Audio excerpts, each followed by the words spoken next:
गांव के बाहर की पुरानी हवेली हमेशा से डरावनी मानी जाती थी। अमावस की रात वहां अजीब घटनाएं होती थीं, जिसे सुनकर लोगों के चेहरे सफेद पड़ जाते थे। मैं इसे महज एक पुरानी कहानी समझता था, जब तक कि वो रात नहीं आई। उस अमावस की रात गांव का शराबी रमेश अपने नशे में चूर हवेली के अंदर जाकर डर को झूठा साबित करने की चुनौती देने लगा। गांव वाले उसे रोकने की कोशिश करते रहे, पर उसने किसी की न सुनी। तुम सब डरे हुए हो, लेकिन मैं नहीं। आज मैं उस हवेली के अंदर जाऊंगा और वापस आकर तुम्हें बताऊंगा कि वहां कुछ भी नहीं है। वो हंसते हुए चिल्लाया और हवेली का जंग लगा। गेट खुलकर अंदर चला गया। गेट से एक भयानक चीख जैसी आवाज आई, जैसे हवेली ने उसे अंदर बुलाया हो। अंदर अंधेरा था और हवा में टूटी खिड़कियां बज रही थीं। रमेश ने शराब का एक घूंट लिया और हंसने लगा।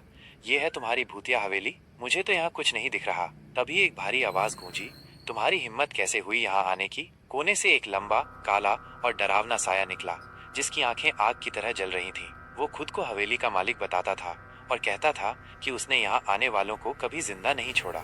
नशे में धुत रमेश डरने के बजाय प्रेत को ललकारने लगा, तू मुझे खाएगा? आ, देखता हूँ तेरा जोर। प्रेत भड़क गया और हवेली की दीवारें हिलने लगी। रमेश की चीख हवेली के सन्नाटे में गुम हो गई। उस रात किसी ने रमेश को बाहर आते नहीं देखा।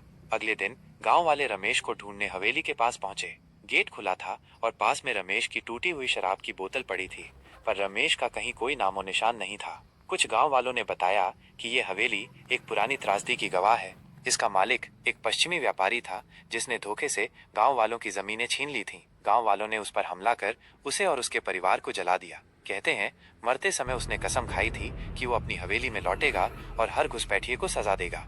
रमेश का क्या हुआ कोई नहीं जानता, पर उस दिन के बाद गांव के लोग हवेली के और करीब जाने से भी डरते हैं। मैं बस इतना जानता हूँ कि रमेश ने उस रात कुछ ऐसा किया जो उसे नहीं करना चाहिए था, और अब वो हवेली की काली छाया बन गया है।